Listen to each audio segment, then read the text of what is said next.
Hello, and welcome back to class. Today we're going to talk about In Cold Blood. In Cold Blood is a novel written by Truman Capote that was published in 1965. The novel is the first of its kind because it had started a brand new genre, the true crime.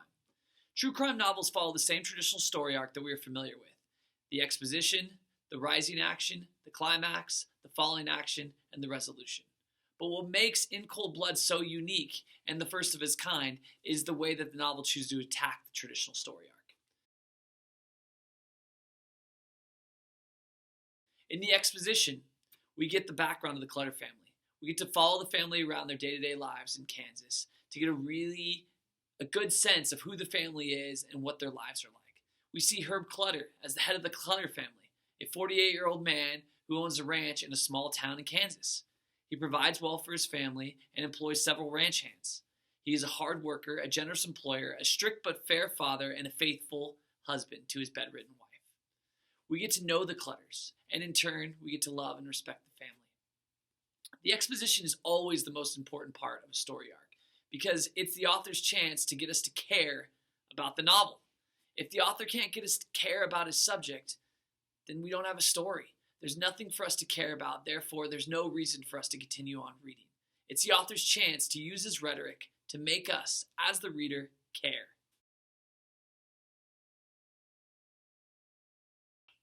So anyway, the exposition for the most part is very similar in a true crime novel as to a traditional story arc.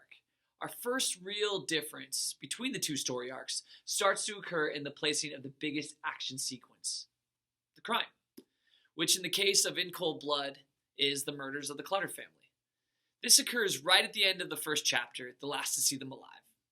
Obviously, in a more traditional story arc, an action sequence like this, where you have 4 murders, would be placed right around the climax of the novel. But that's not the case in a true crime novel, where the crime is more used as a tool to set up what climax is to come.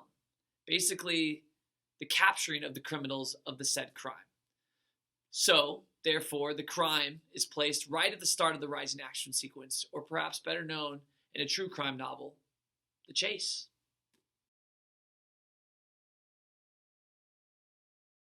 The rising action, or the chase in a true crime novel, is crucial in the development of the story arc.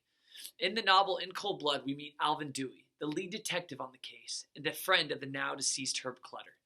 We follow Alvin Dewey as he looks for leads on a case that pretty much seems cold. You see, the difficult part in finding the murderers, Dick and Perry, is that the two men have absolutely no direct connection to the Clutter family. This leaves Alvin Dewey with no real direction in finding the 2 men that committed this crime. But what I believe makes In Cold Blood such a special novel is the way that Truman Capote, our author, develops his characters. You see, Capote does an excellent job of showing a very round character in Alvin Dewey. We see Alvin Dewey as the professional, the detective on the Clutter family case. We see him as the husband. We see him as the friend. We see him as a man of many, many, many different facets. And that is what makes this so interesting, because we get an opportunity to see Alvin Dewey in different emotional states throughout the facets of the case. In Chapter 2, appropriately titled Persons Unknown, we see Alvin Dewey lost and confused and unable to figure out the crime. There doesn't really seem to be a clear path to solving it. That is, until an informant from jail, Floyd Wells, gets involved.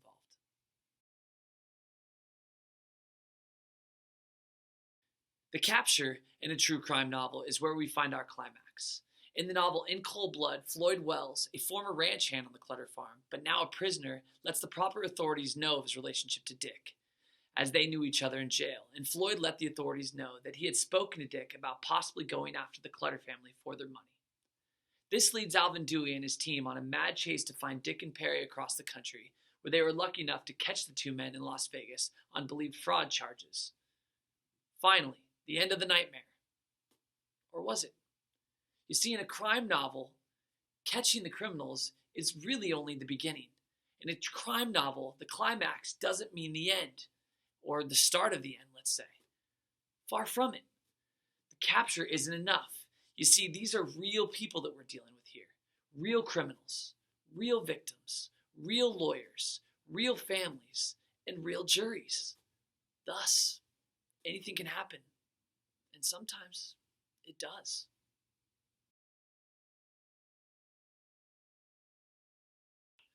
The trial plays the role of the falling action in a true crime novel.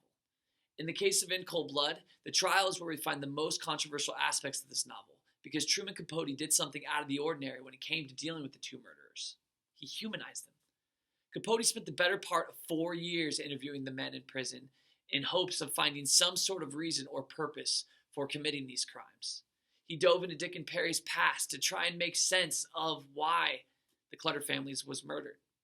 The rhetoric used by Capote at times has been attacked by readers for the way that Capote portrayed the two men, especially in the case of Perry. Because you see, Perry could be defined as almost a tragic hero of the novel, as Capote seems to persuade us to believe that Perry is a good man at heart, but just had a bad deal in life that led him to be a murderer. It's tough. It's the catch-22 of the novel, because you see, we as the audience don't want to face this. We don't want to see the murderer as a human. We want the murderer to be an animal that deserves every type of punishment known to man. But Capote doesn't allow us to ignore the fact that Dick and Perry are humans. Humans with feelings. Humans with hearts. Humans just got a bad hand. He tries to make them like us.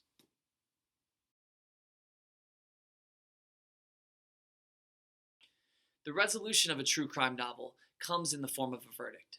In the case of In Cold Blood, after 5 years on death row at the Kansas State Penitentiary, Dick and Perry were executed by hanging on April 14, 1965. Dick was executed first and was pronounced dead after hanging for nearly 20 minutes. Perry followed shortly afterward and was pronounced dead at 1:19 a.m. So, the end, right? Not really. All is not resolved.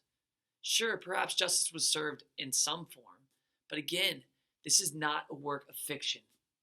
These are real people involved, so life just doesn't go on with no aftershock of what this crime is and subsequent fallout has done to those that have been left behind. Life just doesn't work that way, and that is why this true crime genre has proved to become so enticing to the audience. It's not a work of fiction. In fact, it's the exact opposite. These are real people with real stories to tell. Heck, even our author of In Cold Blood, Truman Capote, was never the same after finishing this novel. How could anyone be? Capote did, however, leave us with a new form of literature, a new genre, and this form has spawned into many different forms over the last 60 years. It can be found in the best-selling true crime novel of all time, Helter Skelter, which is the story of the Manson family led by Charles Manson. You can also find it all over the television on a network show like Dateline, or The Making of a Murderer on Netflix. The thing is, the true crime novel is here to stay because it has something that few other genres have: reality. Well, there's the bell. I'll see you guys next time, right here in class.